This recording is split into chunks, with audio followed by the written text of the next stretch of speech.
तो I hope आप लोग सब लोग तैयार हो, कान में ईयरफोन लगा लिया है, बुक की अभी जरूरत नहीं है, सिर्फ सुनते जाओ। आज का चैप्टर हम लोग करने वाले हैं, that is demand analysis. Demand analysis में सर आज क्या पढ़ाओगे? आज हम करेंगे लॉ ऑफ डिमांड, पूरा कंप्लीट करेंगे along with its assumption and exception, right. और trust me, either law of DMU paper में आएगा और लॉ ऑफ डिमांड पेपर में आएगा, 8 मार्क्स का।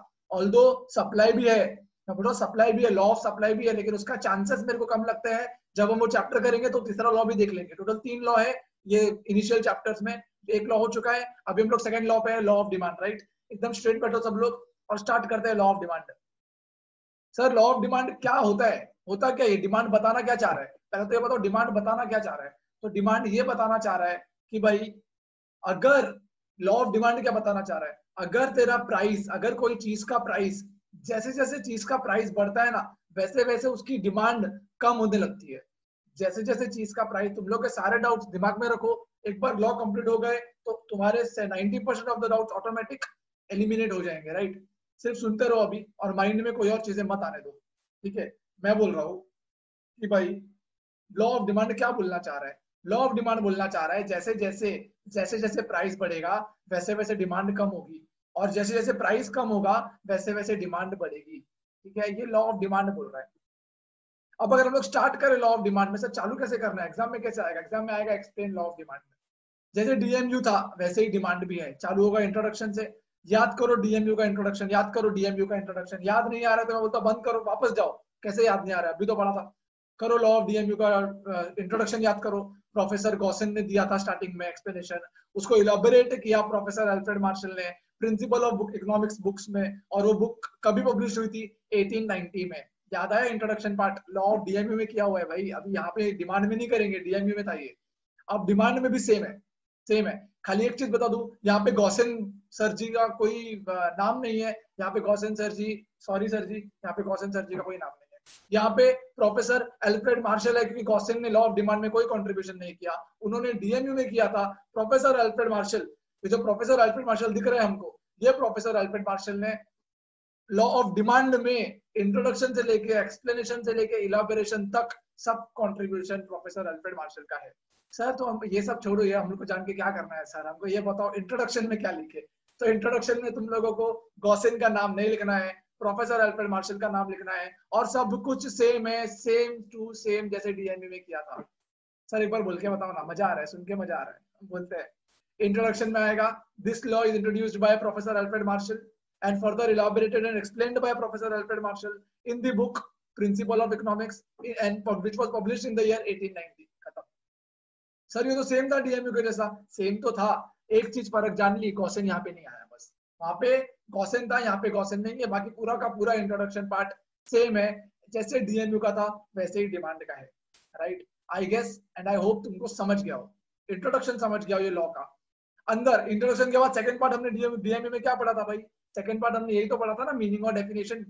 याद करो डीएमयू का लॉ, सेम पैटर्न में जाएंगे हम लोग। टेक्स्ट बुक में अलग अलग पैटर्न दिए हुए, अपना पैटर्न सेम है हर लॉ के लिए। इंट्रोडक्शन हमने पढ़ लिया, इंट्रोडक्शन में लॉ ऑफ डीएमयू और लॉ ऑफ डिमांड का इंट्रोडक्शन सेम है, बिल्कुल सेम है। सेकंड हम लोगों ने दूसरा देखा था मीनिंग एंड डेफिनेशन। तो याद रखो मीनिंग एंड डेफिनेशन में कोई बोलेगा ये भी सेम है, अबे ये कैसा सेम रहेगा रे? वो यूटिलिटी के बारे में डिफाइन किया था, ये डिमांड को, डिमांड लॉ ऑफ डिमांड को डिफाइन कर रहा है, सेम कैसे हो सकता है? कुछ भी बोल रहे हो, ठीक है। तो लॉ ऑफ डिमांड में जो डेफिनेशन और मीनिंग और डेफिनेशन है, ये मैं बता दूं कैसे चालू होता है। वहां पे स्टार्ट हुआ था अदम, मैं हर बार उससे रिलेट क्यों कर रहा हूँ पता है? ये लॉ है ना, रिलेशन में रहेगा ना, मजा आएगा, समझने में मजा है। कंफ्यूजन इनिशियली हो सकता है, लेकिन जैसे तुम लोग पढ़ोगे ना, तुम लोग लिंक कर पाओगे। हाँ इंट्रोडक्शन तो सेम ही है दोनों लॉ का, इसीलिए मैं बार बार वो लॉ को ये कर रहा हूँ, रेफर कर रहा हूँ, ठीक है। तो मीनिंग और डेफिनेशन वो लॉ का चालू होता है, other thing being constant, additional benefit which a person derive, वो लॉ ऑफ डीएमयू का था। यहाँ पे भी अदर थिंग बीइंग इक्वल से चालू होता है, अदर थिंग बीइंग इक्वल। याद रहे, याद रहे, इक्वल पे मैं ज्यादा फोकस कर रहा हूँ, क्यों? वहां पे कांस्टेंट था, यहाँ पे इक्वल है। सर मतलब तो सेम होता है, अरे मतलब सेम होता है, लेकिन ये इन्वर्टेड कॉमा के अंदर का लाइन है ना, और मैं चाहता हूँ कि मेरे स्टूडेंट्स इन्वर्टेड कॉमा के अंदर के लाइन को सेम लिखे, डिफाइन सेम करके है। वहां पे था, जैसे मेरे को कैसे याद है, वहां पे कैसे था, other thing being constant, additional benefit which a person derive with the increase in the stock of the commodity diminishes with every increase in the stock that he already has. इस तरीके से तुमको याद होना चाहिए, ठीक है। अब लॉ ऑफ डिमांड चालू कैसे होता है? Other thing being equal, constant word यहाँ पे नहीं डाला है, ठीक है ना, दिमाग में बैठा लो एक जगह पे, तुम लोग बोलोगे याद कैसे रहेगा, अरे एक छोटा सा दिमाग में एक हल्का सा एक लाइन बस दिमाग में बैठा लो, law of DMU other thing being constant, law of demand other thing being equal, other thing being equal. और डिफाइन डीएमयू में भी उसने घूम फिर के यही बताया था, जैसे जैसे कमोडिटी कंज्यूम करेगा वैसे वैसे यूटिलिटी कम होगा। यहाँ पे भी वो यही बता रहा है, जैसे जैसे प्राइस बढ़ेगा वैसे वैसे डिमांड कम होगा, जैसे जैसे प्राइस कम होगा वैसे वैसे डिमांड बढ़ेगा। अरे यही तो होता है, डिमांड का मतलब क्या, तू दुकान में जाके कब चीज खरीदेगा, जब उसका भाव कम मिलेगा तब तू खरीदेगा ना। नहीं, तुम लोग वो भूल जाओ अभी, सर इसका भाव का ज्यादा रहेगा फिर भी खरीदना पड़ेगा, पड़ेगा पड़ेगा वाला सिचुएशन भूल जाओ, वो पढ़ेंगे ना हम लोग बाद में, वो पढ़ेंगे हम लोग, करना पड़ेगा ये होगा वो सब हम लोग देखेंगे। एक नेचुरल जनरल चीज बता रहा हूँ यार, जनरल चीज बता रहा हूँ, अगर मेरे को लैपटॉप लेना है तो मैं देखूंगा ना भाई, कंपेयर करूंगा ना, जो प्राइसेस जिसका कम रहेगा उसके तरफ जाऊंगा, अगर मेरे को फीचर सेम मिल रहे हैं तो राइट, तो कम प्राइसेस की तरफ अपन अट्रैक्टेड होते हैं हमेशा, और होना भी चाहिए। सही है, तो यहाँ पे वही बोल रहा है वो, जैसे जैसे प्राइस बढ़ेगा वैसे वैसे डिमांड कम होगा, जैसे जैसे प्राइस कम होगा वैसे वैसे डिमांड बढ़ेगा। अब कोई बोल सकता है सर इसमें नया क्या था, कुछ भी नया नहीं था, लेकिन ये तो इकोनॉमिक्स है, इकोनॉमिक्स के टर्म्स में लिखना पड़ेगा, इकोनॉमिक्स की लैंग्वेज में लिखना पड़ेगा तो ही नंबर मिलेंगे। तो इकोनॉमिक्स की लैंग्वेज क्या होती है भाई, इकोनॉमिक्स की लैंग्वेज ये होती है कि भाई other thing being equal, higher the price of the commodity, smaller the quantity demanded, higher the price of the commodity, smaller the quantity demanded, lower the price of the commodity, larger the quantity demanded। खत्म खत्म खत्म, ये ऐसे ऐसे ऐसे करने में खत्म हो गया तुम्हारा मीनिंग और डेफिनेशन। क्या बोला मैंने, अदर थिंग बीइंग इक्वल, ये किसने बोला, ये डेफिनेशन किन्होंने दिया, परम पूज्य हमारे जो यहाँ पे है, कौन कौन, professor Alfred Marshall, professor Alfred Marshall ने दिया। और प्रोफेसर एल्फ्रेड मार्शल ने बोला कि भाई other thing being equal, other thing being equal से ही चालू करना। मैं ये पिछले बार भी बोला था, लोग भूल जाते हैं अदर थिंग बीइंग कांस्टेंट, आगे से लिखना चालू कर देते हैं। तो other thing being equal, higher the price of the commodity, smaller the quantity demanded, and lesser the price of the commodity, larger the quantity demanded. ये होता है मीनिंग और डेफिनेशन, यही है। इसी को एक्सप्लेन कर दिया कि when price will be lower, large amount of quantity will be demanded by the consumer, and when the price will be higher, small amount of quantity will be demanded by the consumer. हो गया introduction और definition खत्म। Law of demand में दो चीजें खत्म कर ली, introduction खत्म कर लिया, मीनिंग एंड डेफिनेशन खत्म कर लिया। इसके बाद हमने डीएमयू में क्या किया था, याद है, टैब्यूलर रिप्रेजेंटेशन, टैब्यूलर रिप्रेजेंटेशन याद है, यूनिट थी, डीएमयू में यूनिट था, और जैसे पानी पूरी खाते जा रहे 1 2 3 4 5 6 7, और एमयू 50 40 30 20 10 -0 -10, ऐसे तो था डीएमयू में। यहाँ पे भी ऐसे ही है। क्वांटिटी 1 2 3 4 5 6, सिंग क्वांटिटी डिमांडेड, हेडिंग रहेगा क्वांटिटी डिमांडेड, तो कितना डिमांड कर रहा है, 1 2 3 4 5 6। जब प्राइस 50 रुपया था, जब प्राइस 50 रुपया था तब तूने 1 यूनिट डिमांड किया, जब प्राइस 50 रुपया था तब तूने 1 यूनिट डिमांड किया, जब प्राइस 40 हो गया तूने 2 यूनिट डिमांड किया, जब प्राइस 30 हो गया तूने 3 यूनिट डिमांड किया, जब प्राइस 20 हो गया तूने 4 यूनिट डिमांड किया। नहीं समझ रहा है, जैसे जैसे प्राइस, तो एक टेबल बना दो, एक टेबल इमेजिन करो, एक टेबल, दो कॉलम, दो खाली दो होने चाहिए, एक जगह होना चाहिए क्वांटिटी, एक जगह होना चाहिए प्राइस।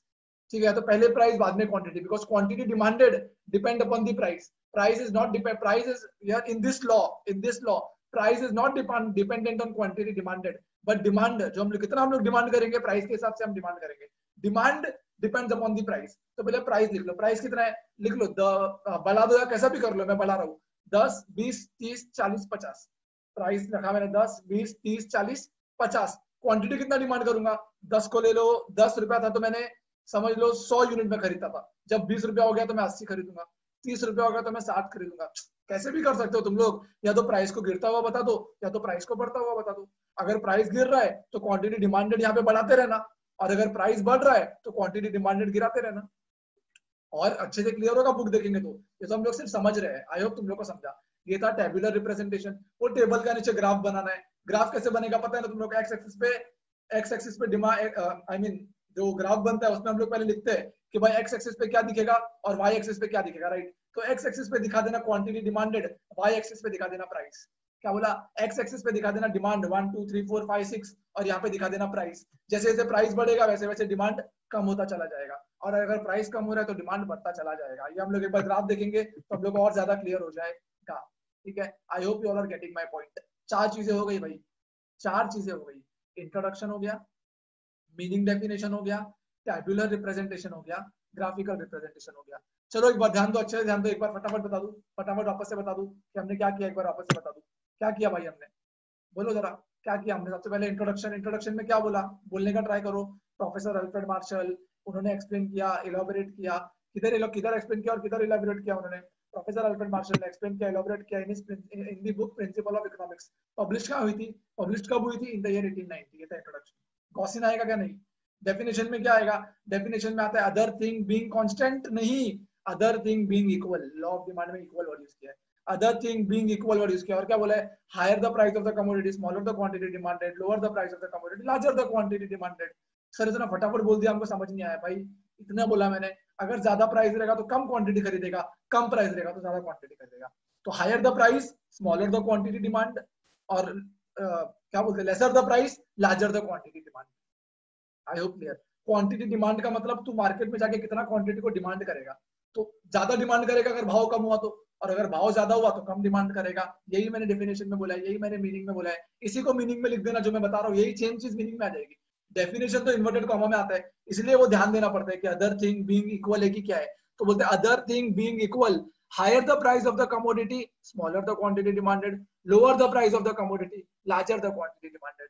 ये होता है तुम्हारा definition as it is inverted comma में। खाली इक्वल पे ध्यान देना। कांस्टेंट लिखोगे तो मैं ये नहीं बोल रहा गलत दे देगा, लेकिन क्यों हम लोग आधा नंबर भी कटा है हमारा। और इन्वर्टेड कॉमा में लिखा तो एज इट इज उनकी बोली होनी चाहिए, जो हमारे प्रोफेसर अल्फ्रेड मार्शल ने बोला है, जो उन्होंने बोला एज इट इज, जो उन्होंने लिखा एज इट इज वही लिखना है। तो ही इन्वर्टेड कॉमा यूज करना, और इन्वर्टेड कॉमा यूज होना चाहिए। मेरे स्टूडेंट्स को इन्वर्टेड कॉमा यूज करना है और एज इट इज लिख के आना है, ठीक है, क्योंकि हम लोग उस तरीके से प्रिपेयर कर रहे हैं। तो दूसरा पॉइंट हो गया मीनिंग डेफिनेशन। तीसरा पॉइंट क्या बोल रहा हूँ? तीसरा पॉइंट में क्या पढ़ा हमने? तीसरे पॉइंट में हमने पढ़ा टेबुलर रिप्रेजेंटेशन, क्वांटिटी डिमांडेड, और उसके पहले प्राइस। प्राइस बढ़ा दो तो डिमांड को, यूनिट को कम कम कम करते जाना। और अगर प्राइस को तुम लोग असेंडिंग ऑर्डर में रख रहे हो तो डिमांड को मतलब अगर प्राइस है 10, 20, 30, 40, 50, ये प्राइस है, तो प्राइस बढ़ रहा है तो क्वांटिटी डिमांड को कम करते जाना, जैसे कि 100, 80, 60। और अगर प्राइस तुम लोग रख रहे हो, प्राइस को ये कर रहे हो, कम कर रहे हो, 100, 80 ऐसा प्राइस है, तो क्वांटिटी डिमांड को बढ़ाते जाना, 5, 10, 15, 20 कैसे भी, ठीक है। जैसे बुक में हम लोग एक बार देख लेंगे, वैसे ही होगा। प्राइस को 10-10 से कम करते जाओ, 50, 40, 30, 20, 10। प्राइस कम हो रहा है तो डिमांड बढ़ेगा, तो डिमांड 1, 2, 3, 4, 5, 6 खत्म, सबसे बेस्ट। 50, 40, 30, 20, 10 ये प्राइस है। तो 50 प्राइस था तो मैं 1 यूनिट खरीदता था, 40 हुआ तो मैंने 2 यूनिट खरीदे, 30 हुआ तो मैंने 3 यूनिट खरीदे। ये तुम्हारा टेबल हो गया। इसी को ग्राफ में बनाना है, 1, 2, 3, 4, 5, 6 क्वांटिटी डिमांड नीचे आएगा और ऊपर इधर आएगा प्राइस, ठीक है। डिमांड इधर, प्राइस इधर। एक बार इमेजिन करो, क्या बोल रहा हूँ? डिमांड इधर है, प्राइस इधर है। ये डिमांड है, एक्स एक्सिस पे डिमांड है। डिमांड क्या है? 1, 2, 3, 4, 5, 6। टेबल देखो ना, अभी बनाया हम लोगों ने। प्राइस था 50, 40, 30, 20, 10, और डिमांड था, जब प्राइस 50 था तो 1, 40 था तो 2। तो प्राइस, डिमांड बढ़ता गया, प्राइस कम होता चला गया, ठीक है। तो मैं रख रहा हूँ क्वांटिटी डिमांड में 1, 2, 3, 4, 5, 6, प्राइस में 10, 20, 30, 40, 50। जब प्राइस 50 था तो पहला इधर एक गोल आ जाएगा और गोल आ जाएगा, क्योंकि 1 के ऊपर और 50 के सामने एक डॉट आ जाएगा ना। Quantity demanded is 1, price is 50, right. जब प्राइस 40 हुआ, क्वांटिटी डिमांड 2 हो गया, तो क्वांटिटी डिमांड 2 हो गया तो यहाँ से यहाँ पे डिमांड चला गया, और प्राइस 50 से 40 आ गया तो उसके सामने एक डॉट आ जाएगा, राइट। फिर जब क्वांटिटी 3 हुआ तो प्राइस क्या हुआ? प्राइस और थोड़ा हो गया, तो यहाँ पे एक डॉट आ जाएगा, 3 के ऊपर और 40 के 30 के सामने, इस तरीके से, राइट। आई होप अगर नहीं क्लियर हुआ, क्लियर हो जाना चाहिए। देखो इमेजिनेशन, इतना ज्यादा कुछ नहीं करना, रॉकेट साइंस नहीं है। इमेजिनरी पावर इतना तो चलेगा कि भाई इधर मेरा क्वांटिटी है, इधर मेरा प्राइस है। टेबल में देखो, टेबल में तुमने किधर क्वांटिटी दिया और किधर कितना क्वांटिटी दिया है। मेरे हिसाब से अगर मैं बोलूँ तो क्वांटिटी रखना 1, 2, 3, 4, 5, प्राइस रखना 50, 40, 30, 20, 10, बात खत्म। प्राइस कम हो रहा है ना, 50 से 50, 40, 30, क्वांटिटी बढ़ रहा है, 1, 2, 3, 4, 5। जैसे जैसे प्राइस कम हो रहा है वैसे वैसे क्वांटिटी बढ़ रहा है, और उसके हिसाब से क्वांटिटी को तुम लोग एक्स एक्सिस पे रख दो, 1, 2, 3, 4, 5। प्राइस को तुम लोग वाई एक्सिस पे रख दो, 10, 20, 30, 40, 50। डॉट डॉट डालते जाओ, डॉट डालते जाओ, और डॉट डाल के लाइन बना दो। वो लाइन नीचे आएगी, वो लाइन हमेशा नीचे आएगी। लेफ्ट टू राइट डिमांड का स्लोप करेगा। कोई बता सकता है क्यों? कोई सोच रहे सर हमको यही नहीं पता चला स्लोप कैसा करेगा, आप रीजन पूछ रहे हो। कोई होगा कि बोलेगा सर ये यही नहीं पता चला, ऐसा कैसे हो रहा है, आप रीजन पूछ रहे हो। भाई एकदम आसान सी बात है। एक और बार उनके लिए जिनकी बत्ती अब तक नहीं चली, सिर्फ इतना बोलना चाह रहा हूँ। प्राइस और डिमांड बुक देखेंगे तो क्लियर होगा, बट स्टिल प्राइस और डिमांड, प्राइस मैंने रखा 50, 40, 30, 20, 10। डिमांड, प्राइस कम किया ना मैंने, डिमांड तो बढ़ेगा ना यार। लॉ यही तो बोलता है, लॉ की हकीकत भी तो यही है यार, इसमें लॉ की जरूरत ही नहीं है। भाव अगर कम हो रहा है तो उसका डिमांड बढ़ेगा, लोग ज्यादा डिमांड करेंगे, लोग ज्यादा खरीदेंगे। तो भाव 50 था तो 1 इंसान खरीदता था, 40 था तो 2 खरीदने लगा, 30 था तो 3 खरीदने लगा, 40 था तो 4 सो सॉरी, प्राइस जब 50 था तो एक खरीदता था, प्राइस जब 40 हुआ तो 2 लोग खरीदने लगे, प्राइस जब 30 हुआ तो 3 लोग खरीदने लगे, प्राइस जब 20 हुआ तो 4 लोग खरीदने लगे। जैसे जैसे प्राइस कम हो गया वैसे वैसे डिमांड 1 2 3 4 5 बढ़ गया। ये टेबल था और ये टेबल को मैंने ग्राफ में बताया। डिमांड जो है ना 1 2 3 4 जो बड़ा, उसको एक्स एक्सिस पे लिख दो 1 2 3 4 5, वाई एक्सिस पे 10 20 30 40 50 और फिर प्लेस कर दो। जब 50 रुपया था तो एक इंसान ने डिमांड किया तो 50 और 1 के सामने बिल्कुल अपन डॉट डालते ना, एक इधर इंटरसेक्शन हो रहा है उधर, फिर ऐसे सेकंड पे थर्ड पे ऐसे तुम लोग देखोगे तो डिमांड कब ऐसे नीचे आएगी। तो मैं उसी का तो कारण पूछ रहा हूँ तुमसे, डिमांड कब नीचे क्यों आ रही है? किसी को पता है डिमांड कब नीचे क्यों आ रही है? कोई सोचा है क्या? सोचो जरा, डिमांड कब नीचे क्यों आ रही है? डिमांड कब नीचे इसीलिए आ रही है क्योंकि प्राइस और डिमांड का इनवर्स रिलेशन है। प्राइस और डिमांड का इनवर्स रिलेशन है। सर इनवर्स मतलब क्या होता है? इनवर्स का मतलब होता है ऑपोजिट डायरेक्शन में भागता है। अगर प्राइस बढ़ेगा तो डिमांड कम होगा, अगर प्राइस कम होगा तो डिमांड बढ़ेगा। इसको बोलते हैं इनवर्स रिलेशन, दोनों ऑपोजिट डायरेक्शन में भाग रहा है। तो जब दोनों ऑपोजिट डायरेक्शन में भाग रहा है तो ये केस में, दोनों ऑपोजिट डायरेक्शन में भाग रहा है तो ये केस में हमेशा डिमांड कब नीचे ही आना है। सर ऊपर कभी जा सकता है क्या? ऊपर जाएगा, ऊपर भी जाएगा। अभी ये मत सोचो, अभी जितना पता है उतना सोचो कि डिमांड कर्व नीचे क्यों आ रहा है, क्योंकि डिमांड और प्राइस का इनवर्स रिलेशन है। एक जगह पे तुमने डिमांड रखा हुआ है, एक जगह पे तुमने प्राइस रखा हुआ है, तो वो केस में सिंस दोनों उल्टा भागता है, ये नीचे आएगा तो ये दूर भागेगा। ये नीचे आ रहा है, वाई एक्सिस का प्राइस नीचे आ रहा है, क्वांटिटी डिमांड तो भाग रहा है ना दूर, क्वांटिटी डिमांड तो वो तरफ, जैसे प्राइस 50 से 40 हुआ तो ये 1 से 2 हो गया, प्राइस 3, तो लाइन तो ऐसी ही बनेगी ना भाई। ये नीचे आ रहा है और ये आगे भाग रहा है, ये नीचे आ रहा है ये आगे भाग रहा है, तो लाइन तो ऐसी ही बनेगी। नीचे भी आना है और आगे भी भागना है लाइन को, तो लाइन को तो नीचे भी आना है वाई एक्सिस के साथ साथ, क्योंकि प्राइस कम हो रहा है तो लाइन तो नीचे भी आएगी, साथ में ऐसे भी तो भागेगी क्योंकि प्राइस नीचे आ रहा है तो डिमांड बढ़ रहा है, तो लाइन को नीचे भी आना है ऐसे भी भागना है, तो सीधी सी बात है ऐसे ही नीचे आएगी भागते भागते आगे। राइट, ये प्रैक्टिकली एक्सप्लेन दे दिया भाई, एक एक्सप्लेनेशन का रिक्वायरमेंट था नहीं। हालांकि अपन बुक में देखोगे तुम लोग बोलोगे हाँ ठीक है, लेकिन एक समझना, एक थिंकिंग होना जरूरी है, इसीलिए मैंने बता दिया इतना डिटेल में। ठीक है, तो डिमांड कब हमेशा नीचे आएगा ये बता दिया। तो 4 चीज अपना हो गया करके, इंट्रोडक्शन, मीनिंग डेफिनेशन, और उसके बाद क्या पढ़ा? टेबुलर रिप्रेजेंटेशन और ग्राफिकल रिप्रेजेंटेशन। टेबुलर रिप्रेजेंटेशन बनाने का टेबल, फिर उसको थोड़ा एक्सप्लेन कर देने का 10 लाइन में। क्या एक्सप्लेन करने का सर ये तो बताओ? अरे भाई एक्सप्लेन क्या करने का, जब प्राइस 50 रुपया था तो 1% डिमांड कर रहा था, जब प्राइस 40 होगा तो 2 लोग डिमांड करने लगे, जब प्राइस 30 होगा तो 3 लोग डिमांड करने लगे। इससे हमें ये पता चला there is an inverse relationship between price and quantity demanded. खत्म है। इसके बाद ग्राफ बना देना, जो टेबल बनाया ना ऊपर वो टेबल का ग्राफ बना देना, खत्म। इतना ही था, इतना ही था डिमांड में। अब 2 चीज बाकी है इंपॉर्टेंट, याद करो। इसके बाद वहां पे क्या पढ़ा था? वहां पे पढ़ा था एजम्पशन और एक्सेप्शन। यहाँ पे भी पढ़ेंगे एजम्पशन और एक्सेप्शन, लेकिन मैं समझ रहा हूँ एजम्पशन और एक्सेप्शन में, एजम्पशन और एक्सेप्शन हम लोग अभी मार्किंग कर ले या क्या करें? पहले समझ लेते, पहले समझ लेते एजम्पशन और एक्सेप्शन, पहले समझ लेते। तो एजम्पशन और एक्सेप्शन में याद रखो, एजम्पशन क्या होता है? एजम्पशन का मतलब मान के चलो कि ऐसे होने वाला है, मान के चलो कि ये, मतलब लॉ तभी काम करेगा जब हम लोग ये एज्यूम करके चलेंगे, बोलते ना मान के चलना है, ये ऐसा होगा तो ये लॉ काम करेगा। ये लॉ काम करेगा मतलब प्राइस गिरेगा तो डिमांड बढ़ेगा, प्राइस बढ़ेगा तो डिमांड कम होगा, इसको बोलते हैं लॉ का काम करना। और ये तभी होगा जब हम लोग मान के चलेंगे कि कुछ एजम्पशन है। क्या एजम्पशन है? इनकम लेवल सेम है। क्या बोला? इनकम लेवल सेम है। अरे अगर इनकम बढ़ गई तो प्राइस बढ़ने देना, महंगा, हम लोग महंगा खरीदेंगे भाई, इनकम बढ़ गई तो। अगर इनकम मेरी बढ़ गई तो किसी भी चीज का प्राइस बढ़ेगा तो मैं खरीदूंगा ना उसको भी, इनकम बढ़ गई मेरी। राइट, तो प्राइस बढ़ने से क्या मेरा डिमांड कम हो गया क्या? बिल्कुल भी कम नहीं हुआ। प्राइस बढ़ने से डिमांड कम ही नहीं हुआ और लॉ का पोपट हो गया। इसलिए उसने बोला भाई इनकम इनकम कुछ नहीं बढ़ रही है, मान के चल रहे हैं हम लोग इनकम इनकम कुछ नहीं बढ़ेगी, तो कांस्टेंट इनकम। याद है वहां पे भी कांस्टेंट कांस्टेंट सब था एजम्पशन में, लॉ ऑफ डीएमयू के, जो हमने ऑलरेडी कर लिया है। यहाँ पे भी वही है, ये सारी चीजें कांस्टेंट रहेगी। कौन सी? लेवल ऑफ इनकम कांस्टेंट रहेगा, size of the population constant रहेगा। साइज ऑफ द पॉपुलेशन बढ़ेगा ना, अगर साइज ऑफ द पॉपुलेशन बढ़ेगा ना तो चीज की स्कैरसिटी चालू हो जाएगी। स्कैरसिटी समझते हैं? कमी, मार्केट में चीज की कमी पड़ने लगेगी। चीज की कमी होने से महंगे पे भी हम खरीद लेंगे, क्योंकि हमको पता है कमी है भाई, अभी नहीं खरीदा तो कोई और खरीद लेगा, वो मिलेगा भी नहीं। राइट, तो कमी हो जाएगी, कमी होने के बाद हमको वो चीज खरीदनी पड़ेगी, महंगे में भी खरीदनी पड़ेगी। इसलिए उसने बोला पॉपुलेशन भी नहीं बढ़ी, जितनी है पॉपुलेशन उतनी है, आबादी उतनी है जितनी थी, मान के चल। हालांकि इंडिया में तो क्या कहने आबादी के, तो मान के चलो पॉपुलेशन उतनी है जितनी थी। राइट, तो जितनी पॉपुलेशन है उतनी पॉपुलेशन थी, ऐसा मान के चलना है, एजम्पशन है। अगर नहीं माना और अगर पॉपुलेशन अचानक से बढ़ गई तो वो केस में क्या होगा? वो केस में चीज की कमी पड़ जाएगी मार्केट में और लोग महंगे दाम पे भी खरीद लेंगे, और महंगे दाम पे खरीदा मतलब ये लॉ का पोपट हो जाएगा। लॉ ने तो बोला था महंगा रहेगा तो डिमांड कम हो जाएगा। याद करो, प्राइस बढ़ता है तो डिमांड कम होता है। ये तो हम लोग सीख रहे हैं, प्राइस बढ़ता है तो डिमांड कम होता है, प्राइस बढ़ता है तो कम लोग खरीदने जाते हैं, राइट। तो वो इसलिए बोला उसने साइज ऑफ द पॉपुलेशन को कांस्टेंट रखो। तीसरा चीज जो बोला वो था सब्स्टिट्यूट गुड्स। क्या बोल रहा हूँ, सब्स्टिट्यूट गुड्स जो है ना, सब्स्टिट्यूट गुड्स का प्राइस भी कांस्टेंट रखो। Now what is substitute goods, what do you feel after hearing the word substitute goods? भाई ये नहीं तो ये सब्स्टिट्यूट। क्रिकेट क्रिकेट देखते हो, क्रिकेट कोई भी गेम देखते हो, सब्स्टिट्यूट होता है। चल तू गया तो तू आजा, इसको बोलते हैं सब्स्टिट्यूट। तो सब्स्टिट्यूट गुड्स का मतलब ये नहीं मिला तो ये कर लेंगे हम लोग। मेरे को एक बात बताओ, अभी एग्जांपल में लेता हूँ टी और कॉफी। अभी कोई इस पे आर्ग्यू करेगा टी और कॉफी थोड़ी सब्स्टिट्यूट गुड्स होता है, बट सब्स्टिट्यूट गुड्स ही होता है टी और कॉफी, राइट। जो नॉर्मल लोग है, जो टी लवर की बात नहीं कर रहा हूँ मैं, टी लवर्स को उन्होंने एक्सेप्शन में डाला है, हम लोग पढ़ेंगे। बट टी लवर या कॉफी लवर का स्पेसिफिक लवर का बात नहीं कर रहा हूँ, उसको चाय पीनी है उसकी बात नहीं कर रहा हूँ मैं बता रहा हूँ कि अगर मेरे को चाय नहीं मिलेगी तो मैं कॉफी पी लूंगा। अच्छा, दोनों का प्राइस 5 रुपया है तो बोलूंगा कोई भी दे दे यार, क्या सोचता हूँ ना मैं, क्या पीऊँ, चाय की कॉफी, चाय की कॉफी। वहीं अगर मैं चाय का भाव 10 कर दूं, कॉफी का भाव 5 कर दूं, मैं इतना सोचूंगा नहीं, चल कॉफी बना दे यार। अरे हाँ कि ना, समझ रहा है कि नहीं समझ रहा है? तो सब्स्टिट्यूट गुड्स का मतलब होता है चाय नहीं मिलेगी तो कॉफी पी लेंगे।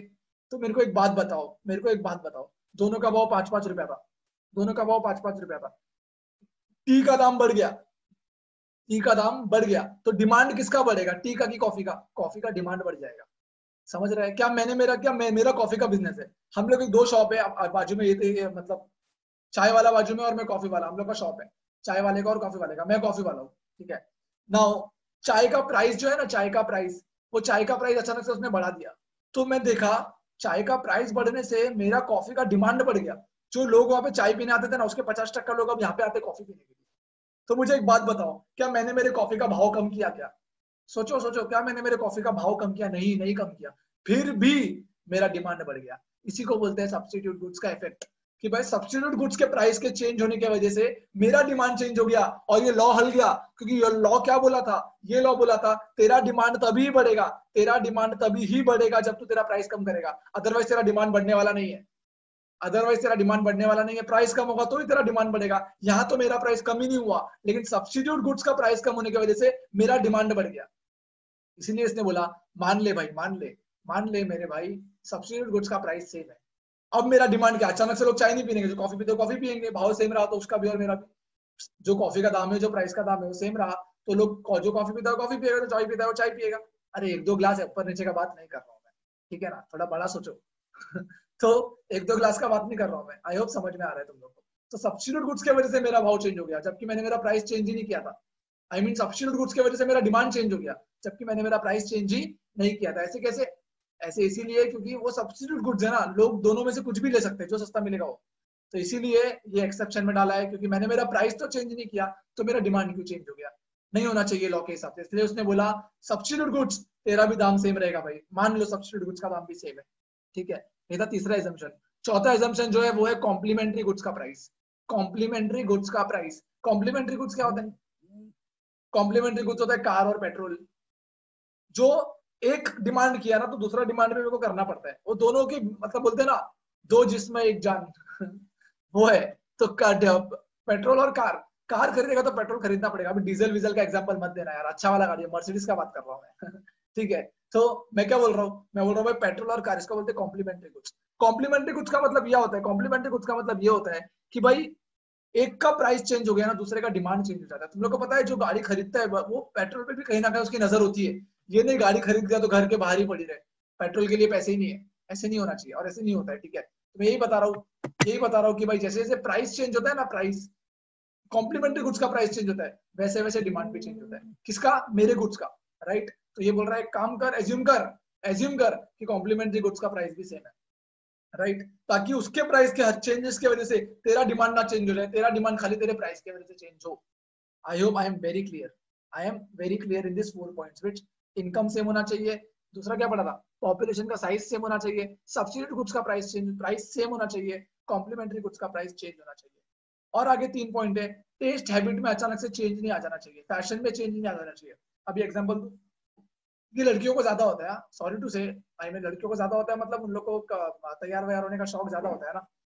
अब ये मत पूछना सर आपको कैसे पता, अरे भाई सबको पता है, यूनिवर्सल ट्रूथ है, राइट। तो अभी उन लोग का कैसा होता है, उन लोग कोई मूवी में देखते हैं कोई अच्छा कपड़ा वगैरह मिलता है तो बोलते हैं अरे यही खरीदेंगे, राइट। तो ज्यादा भाव में भी वो खरीद लेते हैं, सादे भाव में भी वो कपड़ा खरीदेंगे। किसी ने कुछ अच्छा कुछ हेरोइन वगैरह किसी ने कुछ किया रहेगा तो इन लोग पीछे पड़ जाते हैं, दुकान वाले के, डिजाइनर के पीछे पड़ जाते हैं, हमको भी वही दो, पैसे ज्यादा लो लेकिन वही दो। वो बोलता है काम करो ना मैडम, ये 10 दिन के बाद ले लेना, मैं यही चीज को जो आज मैं 5 लाख का दे रहा हूँ ना, ये आपको यही चीज मैं आपको 50,000 में दूंगा 10 दिन के बाद। तो इन लोग मानेंगे क्या? अरे मारेंगे, अब भी चाहिए 10 लाख 20 लाख ले, लेकिन अब भी चाहिए। क्यों? फैशन में है अभी, राइट। तो जो चीज फैशन में हो तो मान ले ऐसा कुछ चीज अचानक से ऐसा कुछ हुआ नहीं है, कोई चीज फैशन में आ गई हो, क्योंकि अगर ऐसा हो गया और अगर तूने वो फैशन वाली चीज खरीद ली तो भाव ज्यादा रहेगा फिर भी तू खरीदेगा, और ये लॉ काम नहीं करेगा, ये लॉ काम नहीं करेगा, ठीक है। ये लड़कों में भी होता है, लड़की लोग बुरा मत मानो यार, लड़कों में भी ऐसे होता है, आई एग्री, ठीक है। नहीं तो अनसब्सक्राइब कर देंगे मेरा चैनल सारे लड़कियां, तो ऐसा नहीं है, right. I hope you all are getting my point. इसके बाद ये कौन सा पॉइंट था, ये कौन सा पॉइंट था, ये था habit, test, preference, fashion change नहीं होना चाहिए। हैबिट, टेस्ट, प्रेफरेंस और I mean habit, test, preference और फैशन, ये चेंज नहीं होना चाहिए, ये चेंज नहीं होना चाहिए। इसके बाद अगर ये चेंज हुआ तो क्या होगा? चेंज हुआ तो ज्यादा दाम पे भी खरीद लेंगे, फैशन में है ना, कोई भी चीज फैशन में होती है तो ज्यादा दाम पे हम खरीदते हैं, तो फैशन में तो हम ज्यादा दाम पे भी खरीद लेंगे, राइट। इसीलिए इसको बोला है कि फैशन कोई नया नहीं आया मार्केट में भाई, तो अपन क्यों खरीदेंगे, नया नहीं है तो, भाव कम होगा तो खरीदेंगे, तो ये लॉ काम करेगा। इसलिए उसने बोला हैबिट और फैशन को सेम रखो, कोई नया चीज फैशन में नहीं आया। इसके बाद में बोलो टैक्सेशन पॉलिसीज में कोई चेंज नहीं हुआ, ये सेम पॉइंट, हर पता नहीं इन लोग हर एजम्पशन में लिखते हैं टैक्सेशन पॉलिसी में, इसका रीजन है पता नहीं, मतलब इसका रीजन है बाद में बताऊंगा, लेकिन टैक्सेशन पॉलिसीज कोई चेंज नहीं हुई। टैक्सेशन पॉलिसीज चेंज होने की वजह से इंसान की डिमांड बदल जाती है भाई, वो देखता है कुछ गवर्नमेंट की टैक्सेशन पॉलिसीज क्या है, गवर्नमेंट का जो टैक्स फ्रेम है और जो लीगल फ्रेमवर्क है वो सब गवर्नमेंट का किस तरीके से काम कर रहा है, उसमें अगर कोई मैसिव चेंज आता है ना तो इंसान के डिमांड में भी फर्क पड़ता है। ये शायद तुमको इतना अच्छे से ना समझे, लेकिन मैं बता दूं ऐसा होता जरूर है, इसलिए बोला है no change in taxation policies, right. एक लास्ट पॉइंट जो हम लोग ने डीएमयू में पढ़ा था, फ्यूचर प्राइसेस का एक्सपेक्टेशन अभी से कुछ मत रखो। एग्जाम्पल, कल एक मोबाइल था उसका भाव था 14,000, आज वो मोबाइल का भाव हो गया 15,000, मेरे को मोबाइल खरीदना है, बीइंग अ रैशनल पर्सन ये लॉ बोलता है मत खरीद। क्यों मत खरीद? 14 से 15 हो गया भाई, दूसरा ऑप्शन ढूंढ ले जो 14 जो सेम फीचर तेरे को 14 में मिलता हो। 14 से 15 हो गया, लेकिन मेरे को लग रहा है एसी का भाव कल 16 हो जाएगा, एसी का भाव कल 16 हो जाएगा, तो मैं रुकूंगा क्या ये फोन के लिए? क्या मैं सोचूंगा रुकने का, एक थॉट भी दूंगा क्या? नहीं, मैं बोलूंगा कल 16 होने वाला है और मेरे को तो यही फोन चाहिए, मेरे को तो यही फोन चाहिए। लोग को होता है ना, मोटो का फोन चाहिए होता है, किसी को एमआई का फोन चाहिए होता है, सेल का वेट करते हैं, राइट, वो 1 मिनट में सेल खत्म हो जाती है, राइट। तो मेरे को तो यही फोन चाहिए, तो अगर उसको वही फोन चाहिए और अगर उसने सोच लिया है कि कल इसका भाव और बढ़ेगा तो वो आज के आज खरीदेगा, इररिस्पेक्टिव कल से दाम उसका आज भी बढ़ा है, आज भी वो चीज महंगा हुआ है, फिर भी वो खरीदेगा। क्यों? क्योंकि उसने एक्सपेक्ट कर लिया आगे जाके इसका भाव और बढ़ने वाला है, उसने एक्सपेक्ट कर लिया आगे जाके इसका भाव और बढ़ने वाला है, इसलिए वो वही खरीदेगा। इसको बोलते हैं एक्सपेक्टेशन मत रखना फ्यूचर प्राइस का, एक्सपेक्टेशन मत रखना फ्यूचर में प्राइस चेंज होने वाला है, ये थे असम्पशन। हम लोग बुक से डेफिनेटली देखेंगे फ्रेंड्स, हम लोग बुक से डेफिनेटली देखेंगे। अभी समझ तो ले, एक और बार समझ ले, इनकम सेम होनी चाहिए, पॉपुलेशन का साइज सेम होना चाहिए, सब्स्टिट्यूट गुड्स का प्राइस सेम होना चाहिए, कॉम्प्लीमेंट्री गुड्स का प्राइस चेंज होना चाहिए, टैक्सेशन पॉलिसीज में चेंज नहीं होना चाहिए, फ्यूचर एक्सपेक्टेशंस प्राइसेस में चेंज नहीं होना चाहिए, टेस्ट, हैबिट, प्रेफरेंस और फैशन में चेंज नहीं होना चाहिए, राइट। ये थे 7 सर, आपने कितना फटाफट बोल दिया सातों पॉइंट। भाई तुम लोग तो धीरे से सुनो, वापस से सुनो, पूरा एक्सप्लेन किया है, डिटेल में एक्सप्लेन किया है, और एक बार एक्सप्लेन करेंगे जब मार्किंग करेंगे तब, राइट। ये था assumption of the law of demand. I hope सबको सब कुछ समझा। हाँ, क्या क्या पढ़ा अभी तक? इंट्रोडक्शन पढ़ा, मीनिंग डेफिनेशन पढ़ा, tabular representation, diagrammatic representation and explanation of the table and diagram and assumption of the law of demand. अब लास्ट चीज बाकी है, वो है एक्सेप्शन।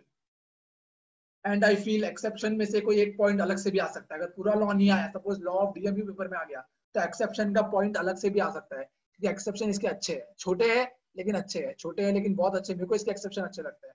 तो याद रखो एक्सेप्शन में क्या आएगा। एक्सेप्शन में पहला पॉइंट चलो छोड़ दो, पॉइंट छोड़ दो, मेरे को इतना बताओ एक्सेप्शन मतलब क्या होगा? जिसपे ये लॉ काम नहीं करता, जिसपे ये लॉ काम नहीं करता का मतलब प्राइस बढ़ेगा तो डिमांड भी बढ़ेगा उसका, जितना महंगा होगा उतना डिमांड बढ़ेगा, जितना कम होगा उतना डिमांड। देखो एक्सेप्शन का मतलब क्या है, मतलब उस पर लॉ काम नहीं कर रहा है ना, मतलब प्राइस बढ़ेगा तो उसका डिमांड बढ़ना चाहिए, आई मीन हाँ प्राइस बढ़ेगा तो उसका डिमांड बढ़ना चाहिए, तो ये तो एक्सेप्शन बोलेंगे। देखो लॉ क्या बोलता है, प्राइस बढ़ेगा तो डिमांड कम होना चाहिए, एक्सेप्शन में उल्टा होगा, एक्सेप्शन का मतलब लॉ काम ही नहीं कर रहा है, प्राइस बढ़ रहा है फिर भी डिमांड बढ़े जा रहा है उसका, ठीक है। और या तो फिर प्राइस कम हो रहा है ना, प्राइस कम हो रहा है तो भी डिमांड कम हो गया, डिमांड नहीं बढ़ा, लॉ क्या बोलता है, प्राइस कम होगा तो डिमांड बढ़ना चाहिए, प्राइस बढ़ेगा तो डिमांड कम होना चाहिए। लेकिन एक्सेप्शन में ऐसा कुछ भी नहीं है, एक्सेप्शन में ऐसा कुछ भी नहीं है। एक्सेप्शन बोलता है कि भाई ये लॉ तो मेरे ऊपर काम ही नहीं करेगा, इसलिए तो एक्सेप्ट एक्सक्लूड कर दिया, लॉ से बाहर कर दिया वो चीजों को। पहला बोलूं मैं, पहला बोलूं गिवन गुड्स, बोलूं इंफीरियर गुड्स। मेरे को एक बात बता, कोई सड़ा हुआ गुड्स है, सड़ा हुआ गुड्स है, आलू, आलू ले लो, पता है ना, तो सड़ा हुआ आलू है। तो मेरे को एक बात बताओ, मेरे को एक बात बताओ, सड़ा हुआ आलू, तुम लोग आलू खरीदने गए, एक जगह पूछा 100 रुपए किलो आलू, दूसरे शॉप पे पूछा, वो बोल रहा है 20 रुपया किलो, सड़ा हुआ है लेकिन, सड़ा हुआ है लेकिन 20 रुपया। तो उधर भाव कम होगा तो कम भाव वाला लेगा, अरे क्या करेगा सड़ा हुआ आलू लेके। तो इवन दो प्राइस कम हुआ, लेकिन क्या उसका डिमांड बढ़ा? बिल्कुल भी नहीं बढ़ा। ये था पहला एक्सेप्शन गिफन गिफन गुड्स का, गिफन पैराडॉक्स है इसका नाम, गिफन पैराडॉक्स। एक्सेप्शन एक्सेप्शन का नाम है गिफन पैराडॉक्स, लेकिन अंदर यही सब है, गिफन गुड्स बोलते हैं। गिफन का मतलब inferior goods, low quality goods, उसका भाव कितना भी कम कर, सड़ा हुआ गुड्स का भाव कितना भी कम कर, कौन खरीदेगा भाई? कोई नहीं खरीदेगा, राइट? तो लॉ उस पर काम नहीं करेगा। दूसरा बोलू prestige goods. Prestige status symbol है भाई, जितना महंगा है उतना अमीरों का स्टेटस सिंबल होता है, राइट? तुम लोग अगर देखते हो कोई लेटेस्ट फोन है 2-2 लाख का फोन, 2.5-2.5 लाख का फोन, 2-2 लाख देखा है कभी? 2-2 लाख का फोन तुम लोगों ने देखा है? 1.5 लाख का फोन किसी के पास देखा है? मैं सच्ची बताता हूँ, मेरे एक फ्रेंड के पास है, वो कवर कभी नहीं लगाता। दिखना चाहिए ना, वो दिखने के लिए तो खरीदा है, राइट? तो वो कवर फोन पे कभी लगाता ही नहीं है, वो गिरेगा तो टूट जाएगा, ऐसा भी है, फिर भी कवर नहीं लगाता। स्टेटस सिंबल, स्टेटस सिंबल, इसको बोलते हैं प्रेस्टाइज गुड्स। तो प्रेस्टाइज गुड्स जितना महंगा उतना ज्यादा डिमांड। पेंटिंग होती है ना, पुराने जमाने की पेंटिंग, जितनी महंगी उतनी ज्यादा उसकी बोली लगती है, ऑक्शन होता है, उतनी महंगी वो बिकती है, राइट? और डिमांड भी करते हैं लोग, ऑक्शन लगता है, बोली लगती है, मतलब डिमांड तो कर रहे हैं, तो भाव ज्यादा है, स्टिल उसका डिमांड है। लॉ के विपरीत है, विपरीत है, ऑपोजिट है, इसीलिए इसको एक्सेप्शन में रखा है। तीसरा बोलू स्पेक्यूलेशन, वही जो हम लोग ने पढ़ा, फ्यूचर एक्सपेक्टेशन। आगे का तू एक्सपेक्ट कर रहा है कि भाव बढ़ेगा, तो इसीलिए तूने अभी उसको डिमांड कर दिया। अभी भी भाव बढ़ा था, कल 10 रुपया था, आज 20 रुपया, तेरे को लग रहा है कल 30 हो जाएगा, तो तू कल के लिए क्यों रुकेगा? तू आज ही खरीद लेगा। लेकिन आज भी तो भाव तो बढ़ा ही है उसका, तो तू इंक्रीज्ड प्राइस पे डिमांड कर रहा है। ये लॉ के विपरीत है, इंक्रीज्ड प्राइस पे क्यों डिमांड कर रहा है भाई? तो इसीलिए स्पेक्यूलेशन करके इन्होंने एक एक्सेप्शन में डाल दिया है। मार्किंग के टाइम पे और अच्छे से लिखेंगे एक्सेप्शन को। पहला बोला गिफन पैराडॉक्स, क्या है गिफन पैराडॉक्स? मतलब Giffen goods, inferior goods, poor quality goods, low quality goods, इसका तो प्राइस कितना भी कम हो दो, डिमांड फिर भी नहीं बढ़ता, इसीलिए ये एक्सेप्शन है। दूसरा प्रेस्टाइज गुड्स, एकदम राजा महाराजा वाला फीलिंग, स्टेटस सिंबल, कि जितना ज्यादा प्राइस उतना ज्यादा डिमांड। तीसरा बोला स्पेक्यूलेशन, आगे का तूने अगर अभी सोच लिया तो तू अभी खरीद लेगा, आगे भाव बढ़ने वाला है तो अभी खरीद लेगा, इवन तो अभी भी उसका भाव बढ़ा है फिर भी तू खरीद लेगा, इसलिए उसको एक्सक्लूजन में डाला है स्पेक्यूलेशन को। चौथा पॉइंट अगर मैं बोलूं तो चौथा पॉइंट है, और 2 पॉइंट है, और 2 पॉइंट मेन है। एक तो है हैबिचुअल गुड्स। ये हैबिचुअल गुड्स तो क्या है? अगर मेरे को चाय पीने का हैबिट है ना, बार बार पीऊंगा मैं, वो नहीं देखूंगा चाय पत्ती कितने का आ रहा है, अरे कितने का भी आंधे पी लेंगे यार। थोड़ा और दो, सिगरेट का एग्जाम्पल होता है, राइट? तो टी है, सिगरेट है, हैबिचुअल गुड्स है यार, भाव बढ़ेगा तो डिमांड कम नहीं होना इसका। एक और बोलूं प्राइस इल्यूजन। प्राइस इल्यूजन मतलब कंज्यूमर को ऐसा लगता है जितना ज्यादा प्राइस का सामान है उतना जितना उतना अच्छा क्वालिटी का होगा। ये आपका और मेरा और हम सबका थिंकिंग है भाई। ये लॉ क्या है? ये लॉ अपनी सोच है, तुम्हारी और मेरी सोच है ये लॉ, उसको वर्ड्स में लिखा हुआ है और कुछ भी नहीं है लॉ में। प्राइस इल्यूजन मतलब हम सोचते हैं जितना महंगा उतना अच्छा क्वालिटी, तो खरीद लो, तो ज्यादा भाव पे तूने खरीद लिया ना, इसको बोलते हैं प्राइस इल्यूजन। ज्यादा भाव पे भी सामान खरीद लिया, लॉ तो बोलता है मत खरीद, लेकिन तेरा इल्यूजन है एक। एग्जाम्पल दो सर, ब्रांडेड प्रोडक्ट यार, ब्रांडेड, जो भी ब्रांडेड चीज है वो कितनी भी महंगी रहती है, ब्रांड का पैसा है, अपन लेके खरीद लेते हैं ना, ये तो नहीं देखते महंगा है तो दूसरा खरीद लेंगे, नहीं देखेंगे अपन, ब्रांडेड प्रोडक्ट खरीद लेंगे चाहे वो महंगा हुआ फिर भी। तो ये लॉ के विपरीत है, लॉ के ऑपोजिट है। और एक और पॉइंट बोलो इग्नोरेंस। कस्टमर को पता ही नहीं कितने का भाव है, उसको दूसरे मार्केट का भाव ही नहीं पता, दूसरे शॉप का भाव ही नहीं पता। स्पेशली मेरे साथ ऐसे होता है, मैं जाता हूँ तो बोलता है भैया 50 का 500 बोलता है, मैं बोलता 450 कर, तो वो कर देता है, मैं खुशी खुशी ले लेता हूँ। बाहर आके घर पे आके पता चलता है वो तो 50 रुपए का था, तो मैंने ज्यादा पे खरीद लिया, क्यों? अवेयरनेस नहीं था, नॉलेज नहीं था, इग्नोरेंस था। इग्नोरेंस वर्ड है, ignorance is the main point, ignorance था। मेरे को मार्केट का इग्नोरेंस किया, मैंने मार्केट को इग्नोर किया, प्रोडक्ट को इग्नोर किया, जाके खरीद लिया, ज्यादा दाम किया तो ज्यादा दाम पे खरीद लिया, राइट? तो इसको बोलते हैं इग्नोरेंस। तो ये थे तुम्हारे 6 एक्सेप्शन। पहला था गिफन पैराडॉक्स, दूसरा प्रेस्टिजियस गुड्स, तीसरा क्या था स्पेक्यूलेशन, चौथा प्राइस इल्यूशन, पांचवा इग्नोरेंस, और लास्ट वाला था हैबिचुअल गुड्स, राइट? ये 6 एक्सेप्शन थे, इन पे ये लॉ काम नहीं करता। इसी के साथ लॉ का एक बार एक्सप्लेनेशन हो गया फ्रेंड्स। बड़ी मेहनत कर रहा हूँ, आई होप तुम लोग को समझ में आ रहा है, ठीक है? नहीं समझा फिर से एक बार देखो, पक्का समझेगा, हर एक पॉइंट कवर किया है। इसके बाद अभी हम लोग मार्किंग करते करते एक बार रिवाइज जरूर करेंगे, एक बार शॉर्ट में, अभी मैं एक बोलते ना 4 मिनट का पूरा वापस से लॉ रिवाइज कराऊंगा अच्छे से, एंड देन हम लोग मार्किंग करेंगे, एंड मार्किंग के साथ साथ एक और बार रिवाइज करेंगे, एंड देन ये आज के लेक्चर को खत्म करेंगे, राइट? अभी अपना एक्सप्लेनेशन सारा हो गया है, पूरा का पूरा लॉ ऑफ डिमांड मैंने एक्सप्लेन कर दिया है, राइट। तो अभी क्या करेंगे, अभी मार्किंग बाकी है और मार्किंग के साथ साथ एक बार रिवाइज करने का ट्राई करेंगे फ्रेंड्स, राइट। क्या बोला सबसे पहले मैंने बोला था लॉ ऑफ डिमांड में इंट्रोडक्शन पार्ट आता है। इंट्रोडक्शन पार्ट, इसका और डीएमयू में एक ही फर्क है, वहां पे गॉसिन था, यहाँ पे गॉसिन नहीं है, बस यही फर्क है, बाकी सब सेम है। इंट्रोडक्शन में देख लो कौन, ये लॉ ऑफ डिमांड है, ये किसने इंट्रोड्यूस कराया था, ये नाम याद रहना चाहिए, professor Alfred martial, right. Professor Alfred Marshall ने कराया था। इसके बाद कौन सी बुक का नाम क्या था, प्रिंसिपल ऑफ इकोनॉमिक्स बुक का नाम था, और बुक पब्लिश कभी हुई थी, 1890 में पब्लिश हुई थी। ये इंट्रोडक्शन में आता है। इसके साथ साथ मेरे को एक बात बताओ, ये लॉ है क्या, ये लॉ खाली एक ही चीज बताता है, रिलेशनशिप बताता है। रिलेशनशिप किसका रिलेशनशिप बताता है, प्राइस और क्वांटिटी डिमांडेड का, प्राइस और क्वांटिटी डिमांड का रिलेशनशिप बताता है। इसी को इंट्रोडक्शन में लिख दो, इसी को इंट्रोडक्शन में लिख दो कि प्राइस बढ़ेगा तो डिमांड कम होता है, प्राइस कम होगा तो डिमांड बढ़ेगा, यही तो बताता है ये लॉ। तो इसी को इंट्रोडक्शन में भी लिख दिया है। क्या करता है ये, रिलेशनशिप बताता है between price and quantity demanded, इतना याद रहना चाहिए इंट्रोडक्शन में। Professor Alfred martial, principal of economics 1890 and relationship between price and quantity demanded, ये इंट्रोडक्शन। अभी याद करने का ट्राई करो। इसके बाद डेफिनेशन में हमने क्या पढ़ा था, अदर थिंग बीइंग कांस्टेंट नहीं, अदर थिंग बीइंग इक्वल। ये वर्ड देखो, इधर इक्वल है, ये हर लॉ में अदर थिंग कांस्टेंट से चालू होता है, इक्वल या कांस्टेंट, लेकिन इक्वल कहाँ पे, कांस्टेंट कहाँ पे है। हालांकि इतना इंपॉर्टेंट नहीं है, कांस्टेंट लिखोगे तो भी चलेगा, लेकिन be on a safer side since we are using inverted comma, each and every word should be same, right. तो अदर थिंग बीइंग इक्वल आता है, higher the price smaller the quantity demanded, right, and lower the price larger the quantity demanded, right. तो देखो higher the price, ये तो पूरा important, लेकिन mark करो, higher the price smaller is the quantity demanded and lower the price larger is the quantity demanded, right। ये तो as it is तुमको लिखना ही पड़ेगा, इसमें मैं क्या बताऊं, ये तो एज इट इज लिखना पड़ेगा भाई, ये तो एज इट इज लिखना पड़ेगा। तो अभी तक हमने क्या क्या पढ़ा, हमने पढ़ा इंट्रोडक्शन, हमने पढ़ा डेफिनेशन, इसको मार्किंग का जरूरत नहीं है,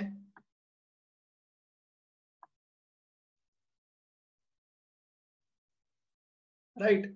I hope I am clear. Introduction और मीनिंग डेफिनेशन तो हमारा रिवाइज हो गया।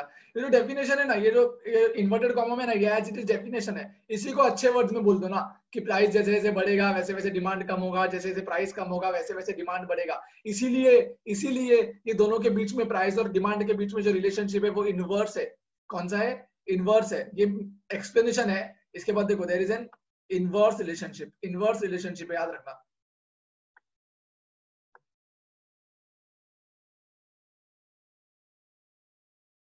There is an inverse relationship between price and quantity demanded. Important है, बहुत important है inverse relationship।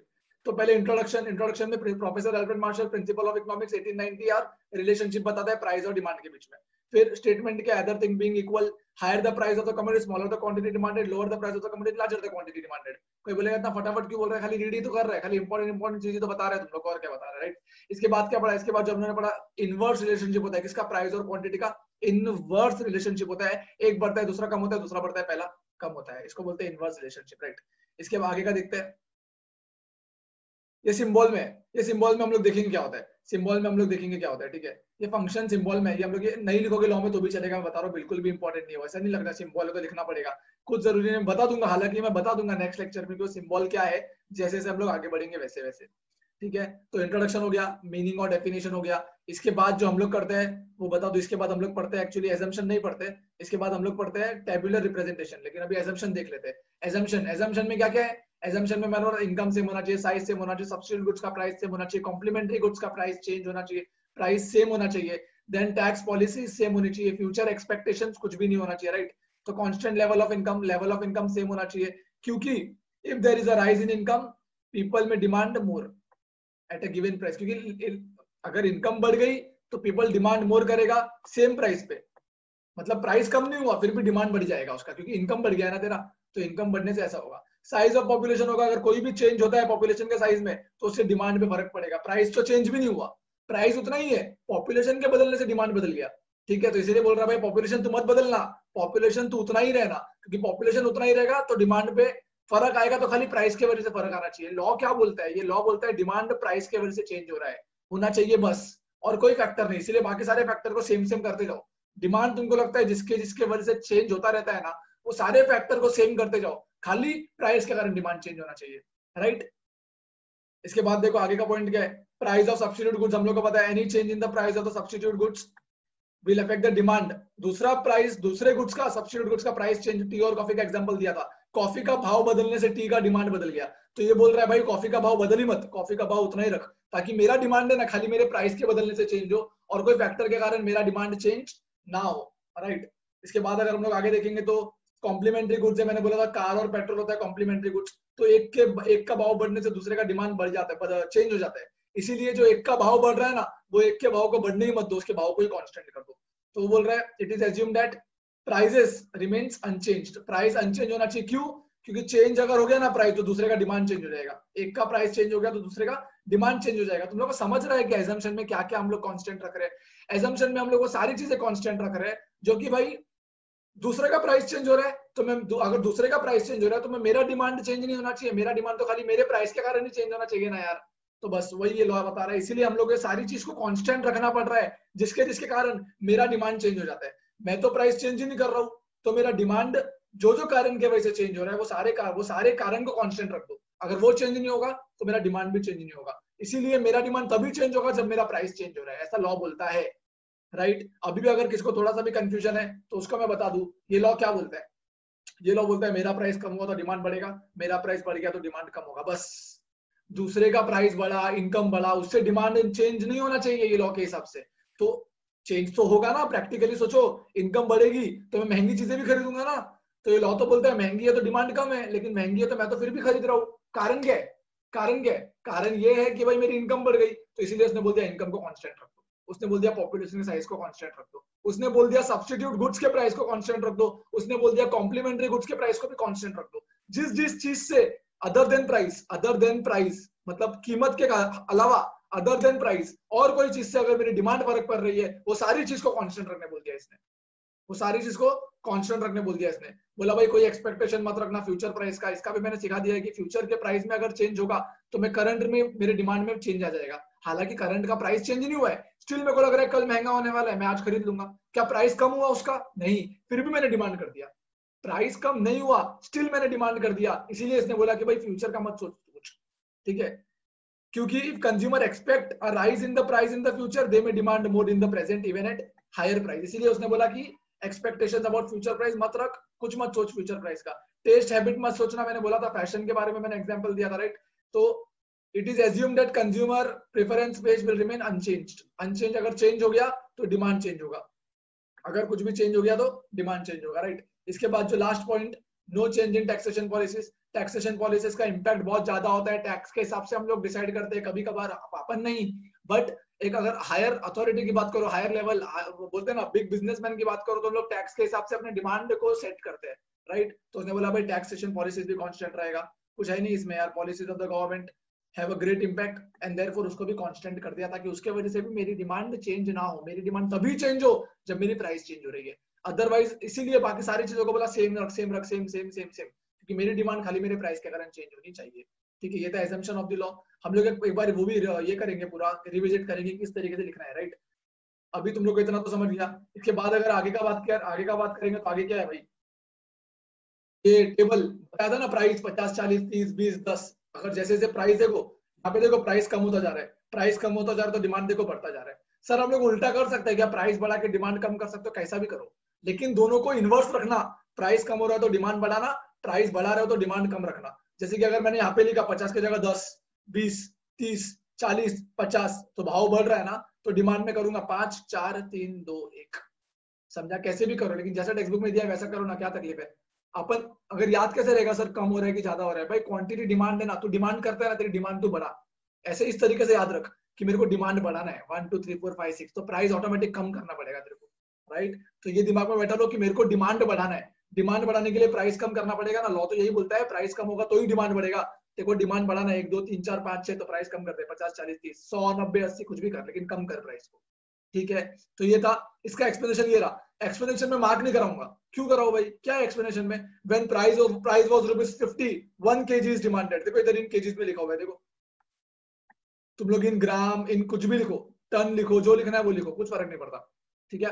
तो when price was ₹50 1 kg was demanded, when price fall to 40 2 kg was demanded, when price fall to 30 3 kg were demanded, therefore we can see that as and when prices are falling down quantity demanded is increasing, and therefore we can clearly say there is an inverse relationship. There is an inverse relationship between price and quantity demanded. Sir क्या बोले, वापस से बोलो ना, धीरे से बोलता हूँ, जिसको लिखना है लिख लो, सुनना है सुन लो, अपने ओन लैंग्वेज में लिख सकते हो, ओन लैंग्वेज में लिखो, कोई रॉकेट साइंस इन्वॉल्व नहीं है. मैंने बोला when price of a commodity was 50, only 1 kg of quantity is demanded. When price was 50, only 1 kg was demanded. When price fall to 40, demand increased to 2 kgs. When price fall to 30, demand increased to 3 kgs. Therefore, we can clearly see as and when prices are falling down, quantity demanded is increased, and therefore there is an inverse relationship between price and quantity demanded. Right ये मैंने बोला, ये मैं जानबूझ के लिखाना नहीं चाहता हूँ. मैं ये नहीं चाहता हूँ तुम लोग का दिमाग यही सोचे. तुम लोग अपने ओन से लिखो ना, और अगर फिर भी लिखना है तो मेरे लेक्चर को तुम लोग अकॉर्डिंगली पॉज कर करके लिख सकते हो. और मैंने स्लोली डिक्टेट किया है, डिक्टेट कर दूं, लिखना है तो लिख लो. When price of a commodity was rupees 50, when price of a commodity was rupees 50, 1 kg was demanded. When price is 50, when price of a commodity was rupees 50, only 1 kg was demanded. When price fall to 40 rupees, 2 kgs was demanded. When price fall to 40, 2 kg were demanded. When again price fell to 30, 3 kgs were demanded. So therefore it is clearly visible that as and when prices are falling down, quantity demanded is increased. As and when prices are falling down, quantity देखो ना, price कम हो रहा है तो quantity बढ़ रहा है. ये तो लिखना है, यही लिखना है, और कुछ भी नहीं करना है, इसके अलावा और कुछ भी नहीं करना है. और तुम लोग लास्ट में ये लिख सकते हो, इसके बाद जितना मैंने डिक्टेट किया, इसके बाद एंड में ये जरूर लिख देना, therefore it is clearly said that, या फिर it can be clearly said that the price and quantity demanded are inversely related to each other. Inversely मतलब opposite, एक बढ़ रहा है दूसरा कम हो रहा है, are inversely related to each other.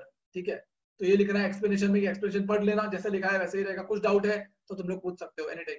ठीक है, अब ये जो बनाया ना ऊपर, उसका ग्राफ ये रहा, ये वाला ग्राफ है, ये वाला उसका ग्राफ है. क्या बोल रहा है, देखो जब क्वांटिटी डिमांडेड 1 था तो प्राइस 50 था, तो देखो यहाँ पे डॉट आ गया एक. फिर क्वांटिटी 2 तो प्राइस 40, 3 तो 30, 2 तो 4 तो 20, और जब क्वांटिटी 5 डिमांड किया ना तो प्राइस 10 था. 10 रुपीज पे 5 डिमांड किया, मतलब उसको यहाँ पे बनाया. मैंने बोला था नीचे यूनिट्स रखना है क्वांटिटी डिमांडेड, इधर क्या रखना है, प्राइस रखना है, और अकॉर्डिंगली डॉट प्लॉट करते जाओ और एक लाइन बनाइए. बीच में का ये बिल्डिंग नहीं बनाओगे तो भी चलेगा, बिल्डिंग कुछ नहीं ज्वाइन किया है, बताया उसने 50 और एक था, 50 प्राइस था तो एक खरीदा, 40 प्राइस था तो 2 खरीदा, 30 प्राइस था तब 3 खरीदा. ये बताया, बिल्डिंग नहीं बनाओगे तो भी चलेगा, बनाओगे तो भी चलेगा, लेकिन जो कर्व है तुम्हारा वो ऊपर से नीचे लेफ्ट टू राइट आना चाहिए. लेफ्ट टू राइट का रीजन क्या है, they both are in price and quantity demanded are inversely related, and therefore since they are inversely related, when price increase quantity demanded will fall down. Right, यही तो है, यही तो पूरा law में यही है, हर बार में यही, एक ही सेंटेंस अलग अलग तरीके से रिपीट कर रहा हूं. राइट, तो ये डायग्राम था. इसके बाद डिमांड कर्व याद रखना, लेफ्ट टू राइट नीचे आती है डिमांड कर्व, ऊपर नहीं जाती डिमांड कर्व. वो दूसरा ऊपर वाला डायग्राम दूसरा देखेंगे, लेकिन और ग्राफिकल रिप्रेजेंटेशन देने के बाद ऐसा जरूर लिख देना है पहला कि the above diagram clearly shows that X axis is the units of commodity और quantity demanded and Y axis is the prices. Right, ये लिखना है एक बार, ये बताना जरूरी है. एंड जो कर्व है उसको नाम दे देना डी डी, डी ऊपर डी नीचे, ऐसा नीचे आ रहा है ना तो एक D D D D curve है, उसको बोलते हैं डिमांड कर्व. राइट, और वो नीचे आ रही, लेफ्ट टू राइट नीचे आ रही क्योंकि इनवर्सली रिलेशन है. देखो यहाँ पे लास्ट लाइन इंपॉर्टेंट है बस, DD is the demand curve which slope downward due to an inverse relationship between price and quantity demanded. ये तुम्हारे एक्सप्लेनेशन में होना चाहिए, बाकी तो तुम लोग यहाँ वहां लिख दो.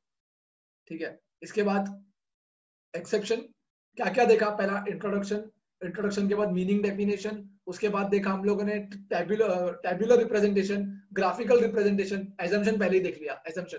अब एक्सेप्शन बाकी है. एक्सेप्शन मतलब क्या, एक्सेप्शन मतलब ऐसा होगा जब जब प्राइस बढ़ेगा ना तब तब डिमांड बढ़ेगा, या जब जब प्राइस कम होगा ना तब तक डिमांड भी कम होगा. बिल्कुल उल्टा. अरे एक्सेप्शन इसलिए तो बोलते हैं, गैला कैसे बोला, उसको साइड में कर दो, हमारा लॉ उस पर एप्लीकेबल ही नहीं होता है, इसीलिए तो उसको एक्सेप्शन बोलते हैं, लॉ ऑफ डिमांड का. एक्सेप्शन मतलब क्या, उस पर हमारा लॉ एप्लीकेबल नहीं होता है. तो यहाँ पे एक्सेप्शन केस में पता है तुम लोग का कर्व कैसे बनेगा, ऐसे ऊपर जाता हुआ कर्व बनेगा, ऊपर लेफ्ट टू राइट, ऊपर जा रहा है ऐसा कर्व बनेगा. देखो exception to the law of demand में बता दूं, ऊपर जाता हुआ कर्व बनेगा. अरे शॉकिंग वाली बात नहीं, अरे सर आपको कैसे पता चला ऊपर जाता हुआ कब बनेगा? अरे भाई डायरेक्ट रिलेशन है ना, एक्सेप्शन है मतलब डायरेक्ट रिलेशन है, मतलब यहाँ पे प्राइस बढ़ रहा है तो डिमांड भी बढ़ रहा है, प्राइस कम हो रहा है तो डिमांड भी कम हो रहा है। कोई बोलेगा ऐसे कैसे हो सकता है, कोई कोई जगह पे ऐसा होता है, इसीलिए तो उसको एक्सक्लूड किया ये लॉ से, बोला इन चीजों पे ये लॉ एप्लीकेबल नहीं होगा, इन चीजों पे ये लॉ एप्लीकेबल नहीं होगा, बस बात खत्म। इसलिए तो बोल रहा है एक्सेप्शनल डिमांड कब है, एक्सेप्शनल डिमांड कब, देखो ऊपर जा रहा है क्यों? अरे भाई समझ लो ना, इधर क्या था, इधर क्वांटिटी डिमांड था, इधर क्या था, प्राइस था। एक क्वांटिटी था तो प्राइस 10 रुपया था, जब प्राइस 20 हुआ तो क्वांटिटी 2 मैंने डिमांड किया, जब प्राइस 30 हुआ तो क्वांटिटी मैंने 3 डिमांड किया, ये भी बढ़ रहा है, ये भी बढ़ रहा है, ये भी बढ़ रहा है।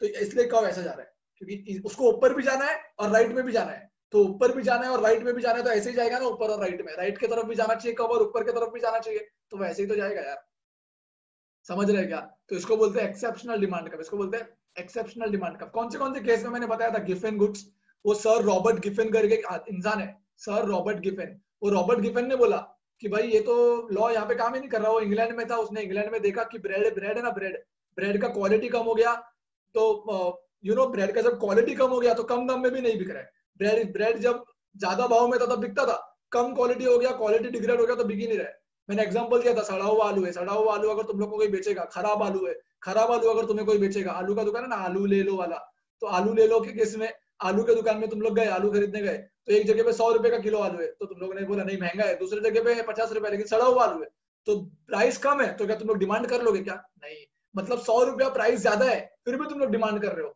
जबकि उसका प्राइस कम है, उसका डिमांड होना चाहिए था 50 रुपए का, लेकिन डिमांड नहीं हुआ, लॉ के हिसाब से होना चाहिए था लेकिन नहीं हुआ। वही सब आएगा गिफेन पैराडॉक्स में, वही सब आएगा गिफेन पैराडॉक्स में, मैंने ऑलरेडी एक्सप्लेन कर दिया है गिफेन पैराडॉक्स। तो तुम लोग अगर देखोगे इसमें इंपॉर्टेंट क्या है पता है, inferior goods or low quality goods are those goods whose demand does not rise even if their price falls, demand does not rise even if their price falls। ये देखो सर रॉबर्ट गिफिन, उसने observe किया England में, ये bread के case में से हुआ था, मैंने ना ब्रेड के केस में, तो sir Robert Giffen observed this behaviour in England in relation to bread. उसने क्या नोट किया, प्राइस डिक्लाइन हो गई but people did not buy more, price कम होने के बाद भी लोग ज्यादा नहीं खरीदे क्योंकि उनका परचेसिंग पावर नहीं था उतना। अभी लॉकडाउन है, लॉकडाउन में अगर मैं लॉकडाउन में बोल दूं डायमंड्स के भाव कम हो गए, तभी भी पैसा तो होना चाहिए खरीदने के लिए भाई, परचेसिंग पावर तो होनी चाहिए खरीदने के लिए, भाव कम हो गया इसका ये मत थोड़ी टूट पड़ो खरीद लेंगे, डिमांड कर लेंगे, ऐसा नहीं होता ना। तो गिफेन पैराडॉक्स में वो सारी चीजें आती है जो मतलब बोलते हैं ना, inferior goods, low quality goods, poor quality goods, भाई इतने लो क्वालिटी है कि उसका दाम कम होने पे भी हम नहीं खरीदेंगे, तो ये लॉ इस पे काम ही नहीं करता है, उसको बोलते हैं इंफीरियर गुड्स और गिफेन पैराडॉक्स। ठीक है, इसके बाद अगर हम लोग देखें, इसमें इतना ही लिखना है, इससे ज्यादा कुछ लिखने की जरूरत भी नहीं है। ठीक है, और अगर तुम लोग को अलग से गिफेन पैराडॉक्स आ गया तो तुम लोग लिखने का inferior goods, low quality goods क्या होता है यार, दोज गुड्स की उसका प्राइस कम होने पे भी डिमांड नहीं बढ़ता। ये किसने ऑब्जर्व किया, सर रॉबर्ट गिफिन ने ऑब्जर्व किया इंग्लैंड में ब्रेड के केस में। उसने क्या नोट किया कि जब ब्रेड का भाव कम हुआ फिर भी, देखो उसने क्या ऑब्जर्व किया, जब ब्रेड का भाव कम हुआ फिर भी पीपल ने, पब्लिक लोगों ने ज्यादा नहीं खरीदा, राइट, ब्रेड का भाव कम हुआ तभी भी लोगों ने ज्यादा नहीं खरीदा क्योंकि परचेसिंग पावर नहीं था, लोग के पास परचेसिंग पावर नहीं था, पैसा ही नहीं था खरीदने के लिए। ठीक है, तो ये सब गिफेन पैराडॉक्स में आता है, इसीलिए इसको एक्सक्लूड किया कि भाव कम होने पे भी डिमांड नहीं बढ़ा। दूसरा आता है प्रेस्टाइज गुड्स। प्रेस्टाइज गुड्स समझते हैं ना क्या होता है, अरे अपना स्टेटस सिंबल है, अरे जो फोन खरीदते हैं महंगा महंगा आईफोन वगैरह, और भी कुछ और भी महंगे महंगे फोन है, मैंने एग्जांपल दिया था टीचिंग के टाइम पे। तो ऐसा कोई कुछ खरीदता है तो तुम लोग देखते हो जो आईफोन खरीदता है आईफोन, तो उसको ऐसा उल्टा रखता है, आधा एप्पल दिखना जरूरी है ना, स्टेटस सिंबल वही तो है, कवर्ड, कोई देखा क्या पूरा कवर्ड वाला आईफोन, बहुत होते हैं, एक आध दो लोग होते हैं ऐसे, बहुत रेयरेस्ट रेयर केस है भाई, रेयरेस्ट रेयर। ठीक है, तो वो स्टेटस सिंबल होता है, जितना महंगा लोग उतना ही खरीदेंगे, जितना महंगा लोग उतना ही खरीदेंगे, तो वही हो रहा है प्रेस्टाइज गुड्स में। Expensive goods, diamond are status symbol, तो rich people buy more even when their price, में बोलोगे सब मार्क करा दिया तो चार ही तो लाइन है, एक्सपेंसिव गुड्स है, स्टेटस सिंबल होता है, ज्यादा प्राइस पे ज्यादा लोग खरीदते हैं, रिच लोग ज्यादा खरीदते हैं, जो अमीर लोग होते हैं। स्पेक्यूलेशन, ये भी बताया था, स्पेक्यूलेशन में मैं आज बैठ के आगे का स्पेक्यूलेट कर रहा हूँ, आज बैठ के आगे का स्पेक्यूलेट कर रहा हूँ, मैं ये स्पेक्यूलेट कर रहा हूँ कि आगे जाके प्राइस बढ़ने वाला है, कल 300 था आज भाव 400 है, भाव बढ़ गया, क्या मैं डिमांड करना चाहिए लॉ के हिसाब से? नहीं करना चाहिए, भाव बढ़ गया ना तो डिमांड नहीं करना चाहिए। लेकिन मेरे को लग रहा है कल 500 हो जाएगा तो कल भी मुझे खरीदने नहीं मिलेगा और महंगा हो जाएगा, तो क्या मैं आज डिमांड करूंगा? हाँ मैं आज डिमांड करूंगा, लॉ के अगेंस्ट जाके डिमांड करूंगा, तो लॉ गलत हो गया कि नहीं? तो इसीलिए उसने बोला भाई तो आगे का मत सोच, हाथ जोड़ रहे, हाथ, ये देखो हाथ जोड़ा है, वो बोल रहा है भाई हाथ जोड़ रहे, आगे का मत सोच, ये मत सोच कि आगे जाके भाव बढ़ने वाला है, अभी क्या है, अभी बढ़ा है तो अभी के हिसाब से डिसीजन ले, स्पेक्यूलेट मत कर, स्पेक्यूलेशन मतलब एंटीसिपेट मत कर, अभी से आगे का मत सोच। ठीक है, तो बोल रहा है law of demand does not hold true when people expect prices to rise still further. उन लोगों को लगता है अभी और बढ़ने वाला है तो आज उन लोग खरीद लेते हैं। ऑल्दो द प्राइस है, इसका एग्जांपल लिखने का जरूरत नहीं है, although the price have Ryzen consumer will demand more.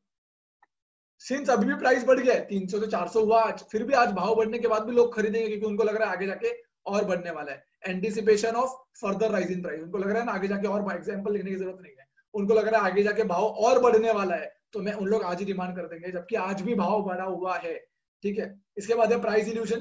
Price evolution क्या होता है बताया था, याद करो। प्राइस इल्यूशन मतलब जो अच्छा, जो ज्यादा महंगा है उसका क्वालिटी अच्छा होगा, ये साइकोलॉजी है। साइकोलॉजी, इसलिए महंगा माल खरीद लेते हैं हम लोग, इवन तो लॉ बोलते हैं महंगा है तो मत खरीद, डिमांड कम कर, प्राइस ज्यादा है तो, लेकिन फिर भी हम लोग खरीद लेते हैं। तो बोला भाई ऐसे ऐसे लोगों को, ऐसे कंज्यूमर्स को हम लोग ने एक्सक्लूड किया है जो ब्रांडेड प्रोडक्ट के पीछे भाग रहा है, उनका दाम ज्यादा है फिर भी डिमांड कर रहे हैं, तो हमने उनको एक्सक्लूड कर दिया, राइट। तो देखो कंज्यूमर का इल्यूजन होता है क्या, high price goods are of better quality, therefore the demand of such goods tend to increase with the rise in the prices.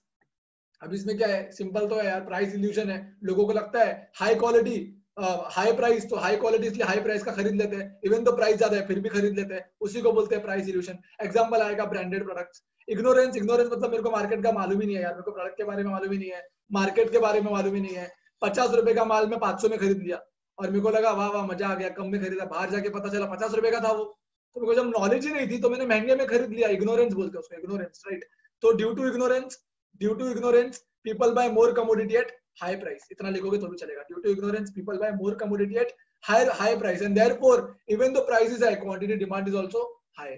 and last आएगा habitual goods। habitual goods पे तो क्या कमेंट करूं मैं, habitual goods पे क्या comment करूं। habitual goods का मतलब क्या होता है अपने को पता है, हैबिट है भाई, चाय पीने की हैबिट है, स्मोकिंग की हैबिट, तो हैबिट तो नहीं जाएगी। certain goods like tea is purchased in required quantity even at higher prices। अगर हैबिट है तो क्या कर सकते हैं भाई, वो तो हाई प्राइस पे भी, हाई प्राइस पे भी कुछ भी नहीं हो सकता, हाई प्राइस पे भी डिमांड कम नहीं हो सकता, हाई प्राइस पे भी डिमांड ज्यादा होगा और ये लॉ काम नहीं करेगा, इसलिए हैबिचुअल गुड्स को उठाया और एक्सेप्शन में डाल दिया, राइट। आई होप मार्किंग के साथ साथ एक बार रिवीजन भी हमारा हो गया। एक क्विक ग्लिम्स दूं मैंने क्या क्या कराया। लॉ ऑफ डिमांड में हमने इंट्रोडक्शन से चालू किया, इंट्रोडक्शन में गिफन का नाम कहीं भी नहीं है, अल्फ्रेड मार्शल का नाम है, principal of economics published in 1890, right.